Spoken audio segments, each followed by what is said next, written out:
Bukan nasi yang mengenyangkan, Allah. Bukan Panadol yang menghilangkan pening, Allah. Jadi ada orang tak faham. Dia boleh terima orang mengambil kebaikan dari Panadol, tapi dia mengatakan syirik kalau orang mengambil kebaikan misalnya daripada Nabi sallallahu alaihi wasallam, pakaian Nabi kah, rambut Nabi kah, itu syirik.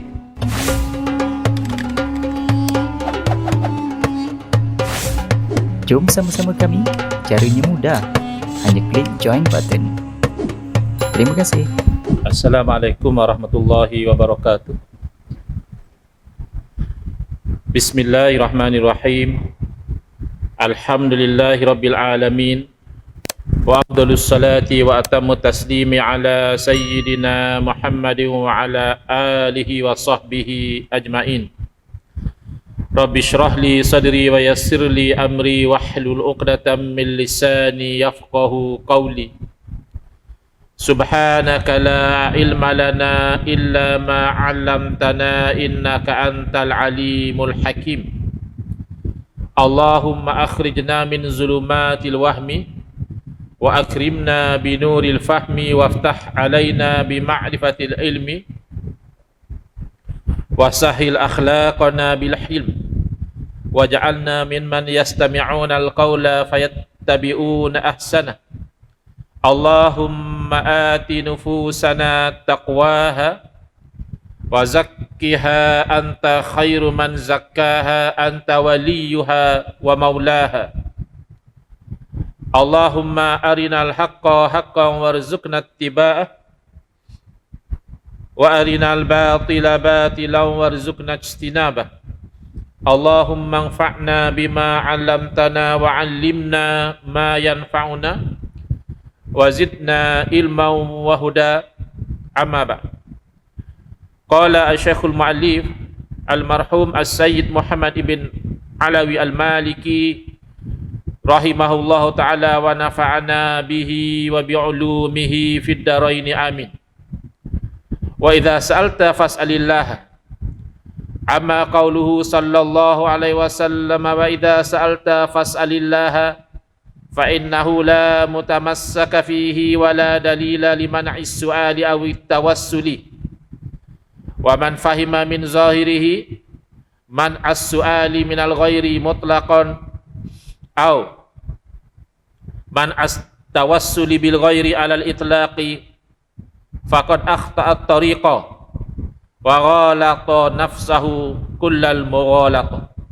Alhamdulillah, muslimin muslimat, hadirin hadirat yang saya hormati, syukur pada malam ini insyaAllah kita akan menyambung pengajian bulanan kita menggunakan kitab Mafahim Yajibu an Tusahhah, kefahaman-kefahaman yang wajib diperbetulkan. Tuan-tuan yang ada kitab terjemahan ke dalam bahasa Indonesia, boleh buka muka surat 99 dengan tajuk di atas sekali itu, jika engkau memohon maka memohonlah kepada Allah, dan jika meminta pertolongan mintalah kepada Allah.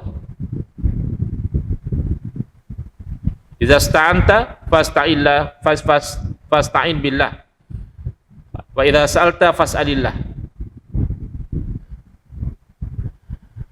Jadi kefahaman-kefahaman yang perlu, yang wajib diperbetulkan, salah satunya adalah salah faham di dalam fikiran sebahagian umat Islam menyangkakan meminta tolong kepada makhluk itu dilarang. Kerana apa? Antara lain, kerana perintah daripada Nabi sallallahu alaihi wasallam adalah memohon pertolongan daripada Allah. Ya, jelas ya dalam hadis ini. Wa idza sa'alta fas'alillah. Apabila kamu meminta, maka mintalah daripada Allah. Tidak disuruh kita meminta daripada makhluk. Jadi sebahagian umat Islam menyangka kalau begitu meminta kepada makhluk itu haram. Bahkan lebih parah daripada haram, sebahagian umat Islam menyangkakan meminta sesuatu pertolongan daripada makhluk adalah syirik. Jadi ini yang nak diperbetulkan. Dan ini memang berleluasa ya. Ini pengalaman saya berinteraksi dengan netizen ya, di dalam Facebook dan sebagainya. memang ada umat Islam yang salah faham begini. Amma qauluhu sallallahu alaihi wasallam, adapun sabda baginda sallallahu alaihi wasallam, wa idza sa'alta fas'alillah, apabila kamu meminta maka mintalah daripada Allah, fa innahu la mutamassaka fihi, sesungguhnya tidak ada tempat berpegang pada hadis ini, wala dalila, dan tidak ada dalil. Dalil memerintahkan kita minta kepada Allah tu ada. Itu jelas, itu namanya mantukul hadis. Itu yang dituturkan oleh hadis. Itu express, bukan mafhum, bukan difahami. Jelas, memang hadis sebut begitu. Jadi memahami bahawa kita itu diperintahkan memohon pertolongan daripada Allah, itu tidak ada khilaf, tidak ada pertikaian. Tetapi kalau orang nak gunakan hadis ini untuk melarang meminta kepada makhluk atau bertawassul, dan orang yang memahami daripada zahir hadis ini cegahan meminta daripada selain daripada Allah secara mutlak, atau memahaminya sebagai menegah amalan tawassul dengan yang lain daripada Allah secara mutlak, maka orang itu telah tersalah jalan. Wa ghalata nafsahu kullal mughalatah, bahkan dia telah tersilap diri dia itu dengan kesilapan yang besar. Kerana apa? Kerana dia melarang sesuatu yang tidak dilarang oleh Allah Subhanahu wa taala dan Rasul. Ini bid'ah yang sayyi'ah, dalalah. Bid'ah melarang umat Islam melakukan satu perbuatan yang sebenarnya dibenarkan dengan alasan ianya haram, dengan alasan ianya syirik, itulah sebenarnya bid'ah. Dan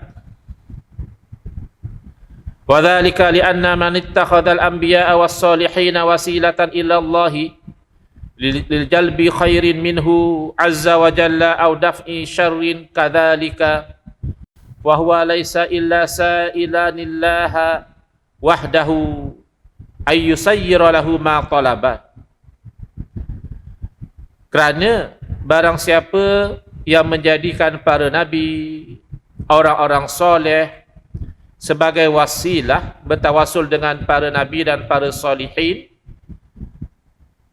kepada Allah Ta'ala untuk mendapat sesuatu kebaikan daripada Allah, atau untuk menolak sesuatu keburukan, demikian juga, maka orang ini sebenarnya tidak lain tidak bukan hanyalah memohon kepada Allah semata-mata supaya Allah memudahkan baginya apa yang dia mohon. Au yusrifa anhu ma sa'a, ataupun mengalihkan daripada dia keburukan. Mutawassilan ilaihi biman tawassala bihi, cuma dalam hal keadaan bertawassul kepada Allah dengan orang yang dia bertawassul dengannya. Kenapa boleh tawassul? Wa huwa fi dzalika akhidun bis sababil ladzi wada'ahu Allahu liyanjahal abidu fi qada'i hawaijihim minhu azza wa jalla. Kerana yang bertawassul ini pada hakikatnya dia hanya berinteraksi dengan sebab,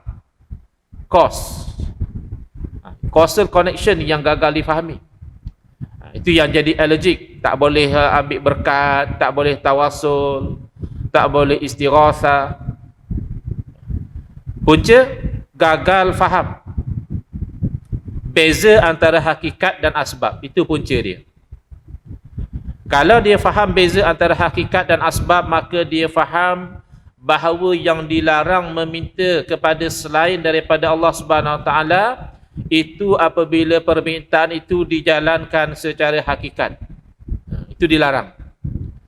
Minta kepada makhluk, minta kepada sesiapa sahaja. Sama ada makhluk yang biasa ataupun makhluk yang mulia, maka itu dilarang kalau atas jalan hakikat. Apa makna atas jalan hakikat? Itu penting kita belajar akidah. Iaitu apa yang disebut sebagai wahdaniyatul af'al, mengesakan Allah Subhanahu Wa Taala pada perbuatan. Dan itulah kacamata yang dipandang oleh ahli sufi yang sebenar, bukan mutasawwif. Bukan golongan sesat yang berlagak sebagai ahli tasawuf, tidak. Mereka itu hanya memandang kepada kecantikan apa yang hawa nafsu dia hiasi. Tapi kalau ahli sufi yang sebenar, yang telah membersihkan hati, telah mendidik nafsu, telah melatih diri patuh taat kepada Allah Subhanahu Wa Taala, maka natijahnya dia memandang apa sahaja yang berlaku, yang bergerak dan diam, yang hidup dan mati, yang kaya dan miskin, bahkan yang jahat dan baik, itu tidak lain adalah perbuatan Allah Subhanahu Wa Taala. Itu maknanya af'al. Dalam kitab-kitab tauhid lama, dia guna istilah perbuatan makhluk tidak memberi bekas. Segala af'al yang baharu itu makhluk lah. Af'al, perbuatan. Maka segala perbuatan makhluk dan kainat, hal keadaan yang ada di dunia ini, panas, sejuk, tajam, tumpul, ya, tidak memberi bekas, tidak memberi kesan. Hanya saja yang memberi bekas adalah Allah Subhanahu Wa Taala juga. Nah, itu hakikat tauhid. Bahkan apabila kita berdepan dengan golongan ahli bid'ah seperti Qadariyah misalnya, Qadariyah menafikan takdir Allah. Dia mengatakan Allah menciptakan nasi, tapi yang mengenyangkan adalah nasi, bukan Allah. Maka meminta secara hakikat adalah apabila kita meminta kepada makhluk dengan keyakinan bahawa memang makhluk itulah yang memberi bekas. Makhluk itulah yang menolong, makhluk itulah yang menyelamatkan, makhluk itulah yang menyembuhkan, makhluk itulah yang mengkayakan, makhluk itulah yang menggembira dan membahagiakan. Segala-galanya dia pulangkan secara hakikat kepada makhluk, maka itu adalah syirik. Maka dilarang. Tetapi kalau dia meminta kepada makhluk atas dasar makhluk itu asbab, sebagaimana dia mengetuk sesuatu dengan sesuatu yang tumpul dengan keyakinan bahawa yang melekukkan adalah Allah, bukan tukul. Orang kata martun, bukan martun yang bagi lekuk, Allah.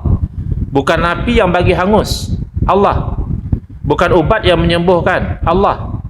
Bukan nasi yang mengenyangkan, Allah. Bukan Panadol yang menghilangkan pening, Allah.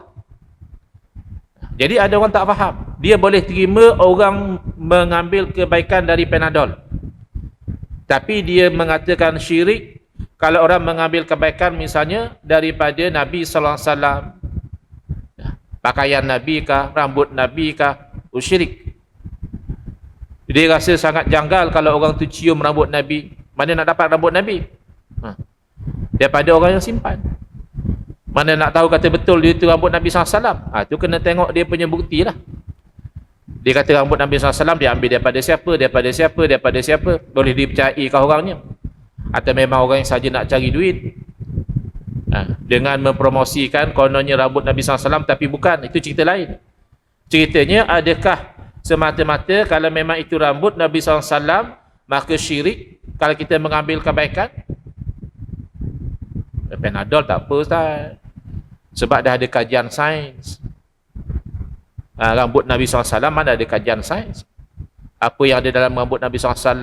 Macam mana rambut Nabi SAW boleh kaitannya dengan sehat sembuh macam mana? Kan kalau kita tahu itu rambut Nabi SAW, boleh saja kita rendam dalam air minum. Niat moga-moga Allah lapangkan dada kita, sembuhkan penyakit kita. Syirik. Habis kalau kita telan Panadol, itu tak apa. Kerana kajian sains dah menunjukkan bahawa Panadol tu memang dia boleh bantu hilangkan pening. Kajian sains apa dia bang? Apa dia kajian sains? Kajian sains tak lain tak bukan observation of causal connections. Dia memerhatikan perkaitan antara sebab dan musabab, tu je. And taking notes of experimental experience. Mengambil tahu tentang apa yang dia cuba dan apa yang dia alami. Itu kajian sains. Jadi kajian sains tidak lepas daripada asbab. Kajian sains tidak menjadikan Panadol menyembuhkan secara hakikat. Masih lagi ada orang yang apabila dia makan Panadol tak ada apa-apa pun, pening tetap pening. Kenapa? Kerana perkaitan antara sebab dan musabab itu namanya perkaitan adah. Ini pun satu istilah yang saya perhatikan ramai masyarakat Islam hari ini sudah tidak tahu beza bila kita kata hukum adat. Dia kata mana boleh utamakan hukum adat daripada hukum syarak, Ustaz? Kita orang Islam bukan ikut adat. Kita ikut syarak. Bila dia cakap begitu, kita automatik faham dia sebenarnya tidak faham apa maksud hukum adat. Hukum adat bukan yang kita katakan ini adat orang Melayu macam ni. Kalau nak masuk meminang kena berpantun. Misalnya. Bukan. Ya, adat orang Cina macam ni. Bukan. Ya, itu dipanggil adat, tapi bukan itu yang kita maksudkan.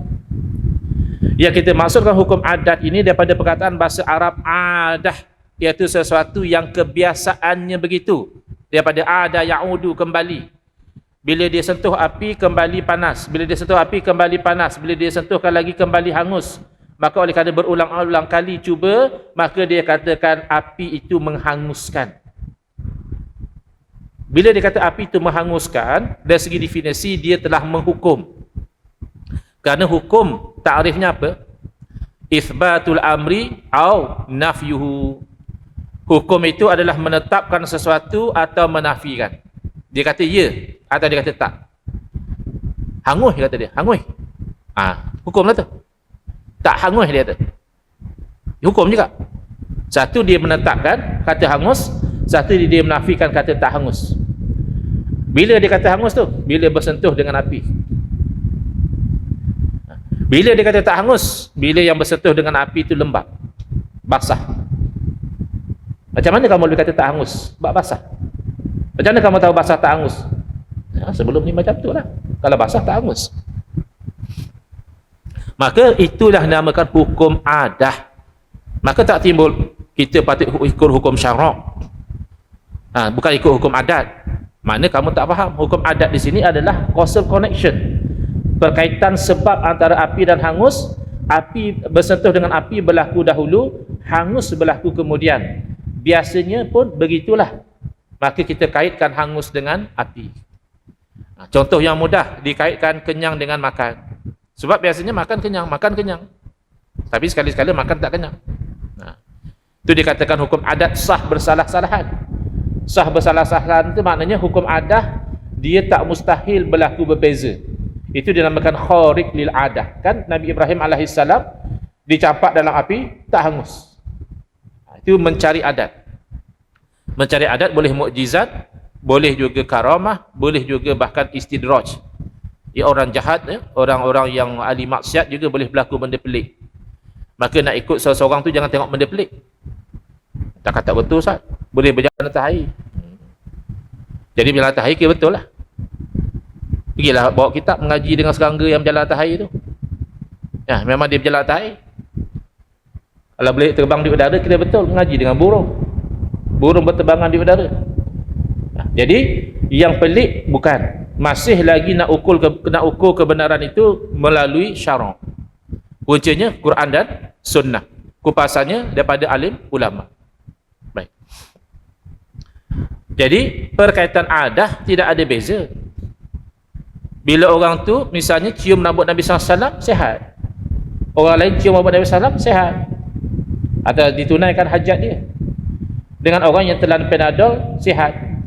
Sama-sama perkaitan sebab.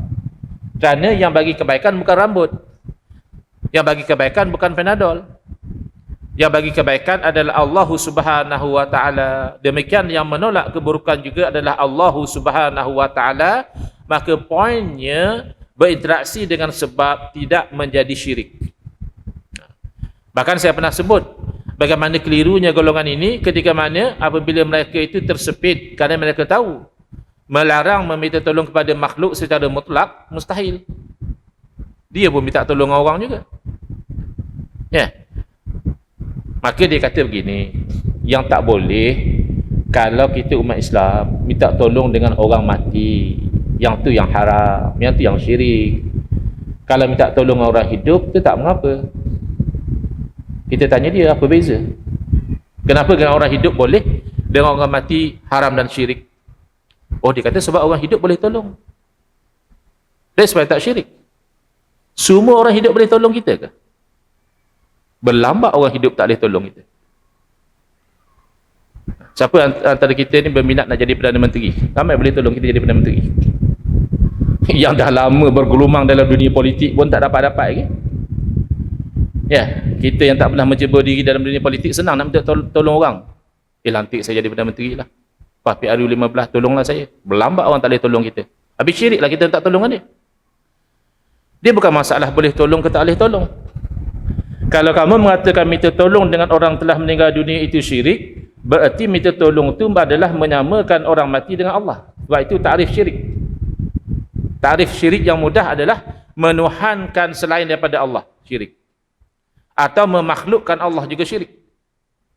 Allah macam kita juga. Ada masa-masa Allah pun penat. Jadi janganlah kita minta time mustajab doa. Masa tu time ramai orang doa. Nanti Allah tak perasan kita doa. Oh, itu syirik. Sebab dia menyamakan Allah seperti makhluk, penat, tak perasan. Itu sifat makhluk, bukan sifat Tuhan. Maka kalau meminta tolong kepada orang mati itu adalah syirik, berarti meminta tolong kepada orang mati adalah menuhankan orang mati, dan oleh itu meminta tolong kepada orang hidup adalah menuhankan orang hidup. Maka syirik. Dan memang syirik. Kalau secara hakikat di sisi kita ahli sunnah wal jamaah, minta tolong dengan orang hidup juga syirik kalau secara hakikat. Sebab itulah kita tidak ragu-ragu kalau pengikut Ayah Pin, mereka meminta tolong kepada Ayah Pin ketika Ayah Pin masih hidup, itu adalah syirik. Kerana pengikut Ayah Pin memang menganggap Ayah Pin itu Tuhan. Bagi dia Ayah Pin yang beri, tak ada cerita Allah Ta'ala ni, tak ada dalam kamus dia. Apa saja dia diminta pada Ayah Pin memang beri secara hakikat. Sebab Ayah Pin Tuhan bagi dia. Tapi kalau seumpama kita misalnya sekampung Ayah Pin, kita minta tolong Ayah Pin, syirik tak? Kita sekampung dengan dia, kenal Ayah Pin orang besut. Jumpa Ayah Pin, mu tolong aku akak beg 4-5 beg aku nak akak seretak, tak lah akak. Pin, mu tolong aku akak beg boleh? Ayah Pin kata kurang asam. Aku mengikut ramai, kau suruh angkat beg pula. Ya, tapi tak syirik. Sebab bila kita tolong Ayah Pin, bukan secara hakikat. Kita tahu Ayah Pin tak boleh buat apa, dia makhluk. Tapi hanya secara asbab. Ya. Jadi mereka suka mendebati kita sebelum mereka faham. Dia kata kita main akal. Habis tak guna akal. Apa beza manusia dengan binatang kalau tidak kena akal? Apa beza orang mukallaf dengan tak mukallaf kalau tidak kena akal? Bukan main akal, kita guna akal untuk memahami agama. Allah marah kita tak guna akal. Afala ta'qilun, Allah tanya pasal apa hang tak guna akal? Afala tatafakkarun, pasal apa hang tak fikir tengok?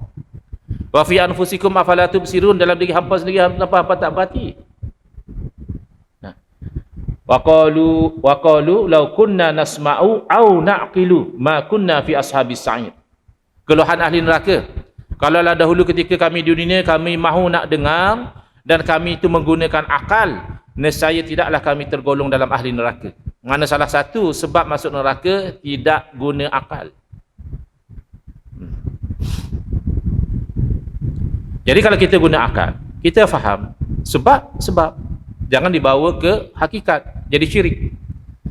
Dan hakikat perlu sentiasa diingati dan diyakini bahawa tidak bergerak satu zarrah pun, tidak mati satu jiwa pun, tidak sembuh satu penyakit pun, melainkan itu adalah perbuatan Allah. Itu adalah kudrah iradah daripada Allah Subhanahu Wa Taala. Tawassul itu hanya sebab. Jadi sebab inilah yang diletakkan oleh Allah supaya seorang hamba itu ketika untuk ditunaikan hajatnya itu diperkenankan oleh Allah. Lebih pelik mereka terima tawassul dengan amal soleh. Tawassul dengan amal soleh tak apa. Dalam doa kita sebut, ya Allah, satu masa saya pernah sedekah macam ni pada orang, kalau itu amal soleh di sisimu ya Allah, perkenankanlah doaku. Oh tak apa, itu tak apa. Itu tawassul yang sunni. Tapi kalau tawassul dengan orang soleh, itu tawassul yang bid'ah, tawassul yang bid'ah, bahkan syirki, yang syirik. Apa beza amal soleh orang soleh? Sama-sama soleh kot. Yalah, kalau ustaz tawassul dengan orang soleh, itu kan ustaz jadikan makhluk sebagai perantaraan. Sebab tu ustaz minta direct lah pada Allah. Kenapa nak perantaraan dengan makhluk? Itu yang syirik. Habis amal soleh bukan makhluk. Yang kamu benarkan tawassul dengan amal soleh, tidakkah amal soleh itu makhluk dengan nas Al-Quran? Wallahu khalaqakum wa ma ta'malun. Dan Allah lah ciptakan kamu, makna kita makhluk Allah, dan apa yang kamu amalkan makhluk Allah juga. Maka tidak ada rasional kamu membenarkan tawasul dengan amal soleh satu jenis makhluk, dan kamu larang tawasul dengan orang soleh satu jenis makhluk yang lain, yang mana sama-sama key point dia adalah soleh. Kita tak tawasul dengan amal buruk kita. Ya Allah, itu hari aku ada pukul orang, perkenankanlah doaku ya Allah dengan sebab aku pukul orang. Mana ada? Atau tawasul dengan orang jahat, dengan Abu Jahal, dengan Abu Lahab. Mana ada orang tawasul dengan orang jahat?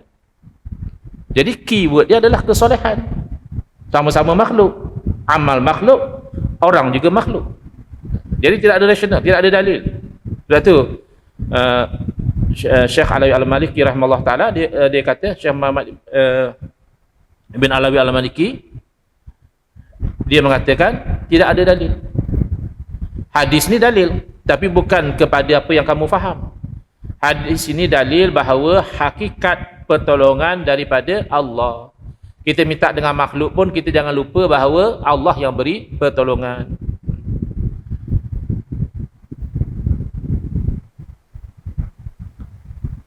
Wa man akhadha bis-sababil ladzi amara Allah bisulukihi lilaili judihi fama sa'ala as-sababa bal sa'ala wadi'ahu. Faqalu qaili ya Rasulullah uridu an tarudda aynaya aw an yazula anna al-balaa aw ayazula anna al-bala'u aw ayazhaba maradi.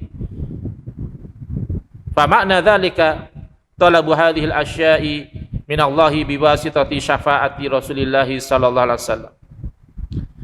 Barang siapa yang mengambil sesuatu sebab yang Allah perintahkan supaya dia menjalani sebab. Jadi orang yang menolak tawasul ni, dia sebenarnya berlagak dengan syariat Allah. Syariat Allah membenarkan kita menjalani asbab. Wa yas'alunaka 'anil qarnain qul sa'atlu 'alaikum minhu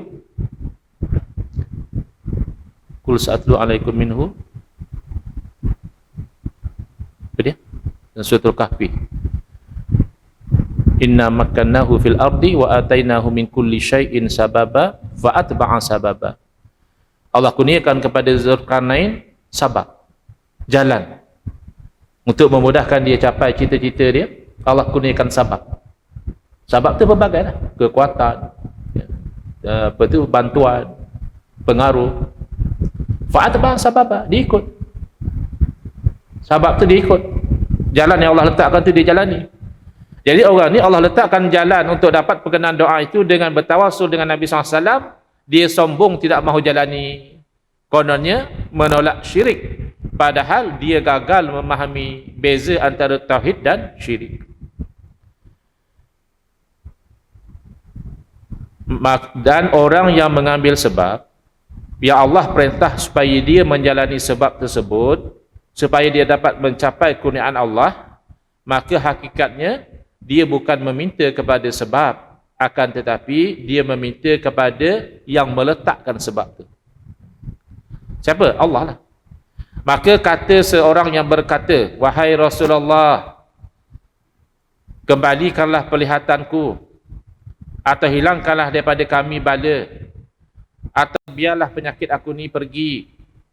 Maka makna semua itu adalah meminta segala-galanya itu daripada Allah melalui sebab syafaat daripada Rasulullah sallallahu alaihi wasallam. Wa huwa ka qaulihi ud'u li bi kaza washfa' li fi kaza. Maka perkataan dia itu sama seperti dia berkata, wahai Rasulullah, berdoalah buatku begini-begini, atau syafaatkanlah bagiku begini-begini. La farqa bainahuma.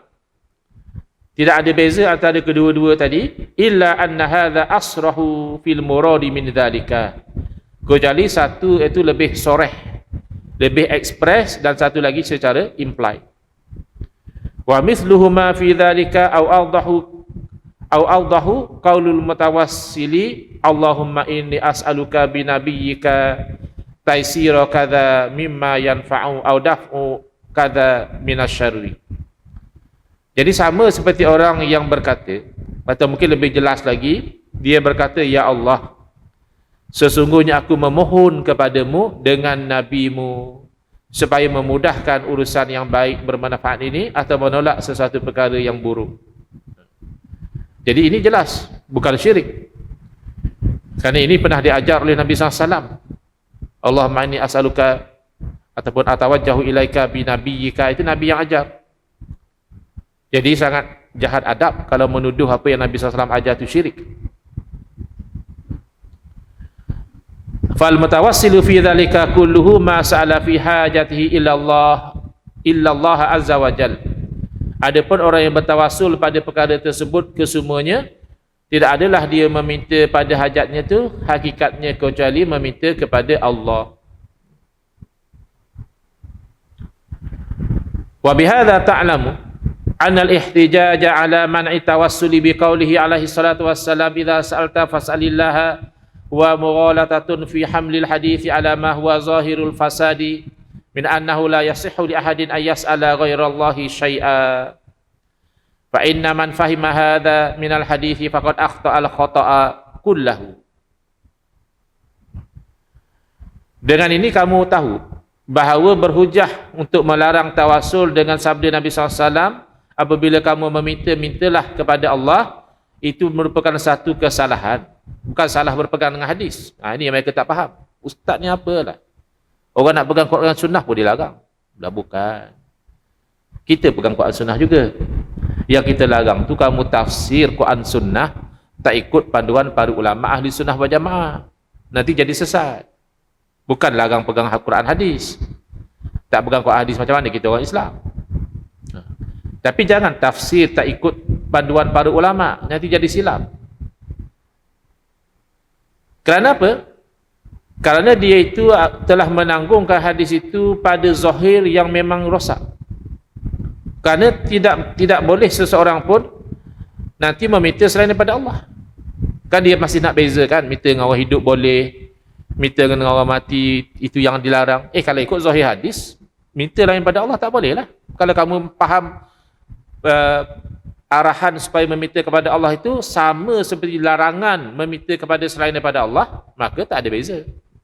Jadi lain daripada Allah haramlah kamu minta. Wa yakfi fi bayani hadzal khata'i anna al-haditha nafsahu innama huwa jawabun minhu alaihi salatu wassalam li su'al Ibn Abbas rawi al-hadits ba'da tashwiki Rasulullah sallallahu alaihi wasallam lahu ayas'alahu fa innahu qala lahu ya ghulam ala u'allimuka kalimatin yanfa'uka Allahu bihinna fa ay tahridin ala su'ali ajmalu min hadha. Qala Ibn Abbas radhiyallahu anhuma bala fa ajabahu alaihi salatu wassalam bihadzal hadits alladhi minhu hadhil jumlah. Dan memadailah untuk kita menerangkan kesilapan ini bahawa hadis itu sendiri sebenarnya adalah jawapan daripada Nabi SAW kepada permintaan sepupu baginda Sayyidina Abdullah bin Abbas radhiyallahu anhu yang meriwayatkan hadis tersebut selepas Nabi SAW menggalakkan kepada dia untuk meminta kepadanya. Sesungguhnya Nabi SAW bersabda kepada Sayyidina Abdullah bin Abbas, ya gulam. Sayyidina Abdullah bin Abbas kan sahabat Nabi yang masih kanak-kanak. Wahai budak, ya gulam. Tidakkah mahu aku mengajar kamu beberapa kalimat yang Allah memberi manfaat kepada kamu dengannya. Jadi ini satu bentuk galakan sebenarnya untuk meminta. Tapi meminta kepada makhluk hanya sebab. Meminta kepada Allah itu hakikat. Kena faham beza itu. Bukan meminta kepada Allah satu-satu sahaja boleh, meminta kepada makhluk automatik syirik, tidak.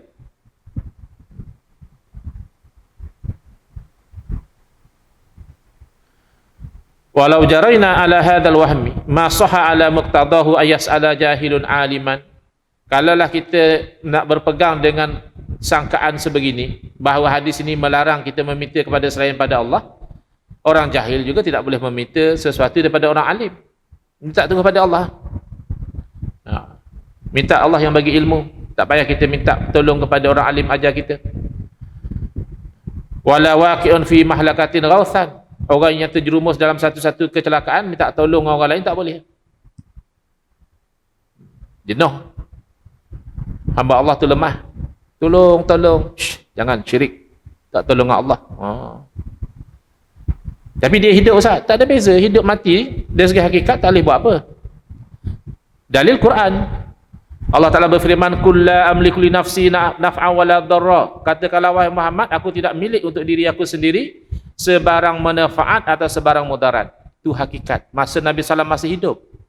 Kalau hakikat, tak milik apa-apa. Kalau asbab, memang Nabi SAW sebab kebaikan. Beza itu saja. Boleh faham beza antara asbab dan hakikat, insya-Allah boleh keluar daripada kesilapan ini.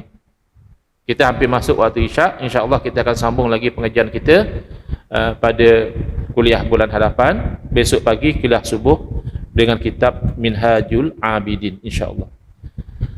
Bismillahirrahmanirrahim. Alhamdulillahirabbil alamin wassalatu wassalamu ala asyrafil anbiya'i wal mursalin wa ala alihi wa sahbihi ajmain. Allahumma syrah sudurana wa ahsin akhlaqana wa azim ujurana wa nawwir qulubana bi nuri hidayatika kama natarada bi nuri syamsika abadan abada bi rahmatika ya arhamar rahimin. Walhamdulillahirabbil alamin. Amin ya rabbal alamin wal afu minkum.